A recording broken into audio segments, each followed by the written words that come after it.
ऐसाय नमः। जय श्री गुरु। क्या आप जानते हैं कि माँ का अधिकार कितना है? बहुत लोग कहते हैं कि हमारे यहाँ नारी का अधिकार, हिंदू धर्म में नारी को अधिकार ही नहीं दिया गया, जबकि ऐसा बात नहीं है।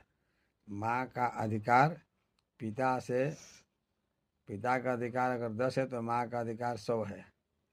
ऐसा मैं क्यों कह रहा हूँ? क्योंकि श्री रामचरितमानस में कहा गया है। कब? जब महाराज दशरथ प्रभु श्री राम जी को 14 वर्ष के वनवास देने को बाध्य हो जाते हैं कैकेयी माँ के कहने के बाद, तो वहाँ पर श्री रामचंद्र जी अपने माँ कौशल्या माता के पास जाते हैं। जबकि कौशल्या माता कोई शिक्षित महिला थी नहीं, बहुत ही शिक्षित महिला थी, विद्वान महिला थी, एक देश की राजकुमारी थी, और फिर यहाँ महाराज दशरथ की महारानी थी, वो तो बहुत विद्वान थी।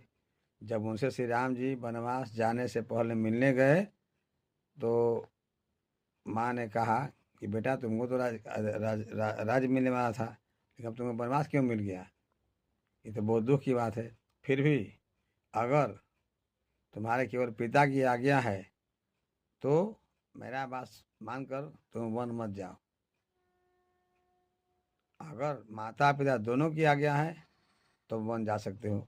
इसका चौपाई उसमें आया है कि जो केवल पितु आय सुताता तो जन जाहु जानी बड़ी माता, परंतु जो पितु मातु कहो बन जाना तो कानन सत्य अवध समाना। इसका अर्थ ये हुआ कि माँ कौशल्या कहती हैं केवल पिता दशरथ जी का अगर आदेश है तो आप वन मत जाइए, माता को बड़ समझिए। माने जो केवल प्रति आदेश था तो जन जाहु जानी बड़ी माता, यानी स्पष्ट कर रहे हैं कि मैं तुम्हारे पिता से अधिकार के मामला में, ममता के मामले में बड़ी हूँ।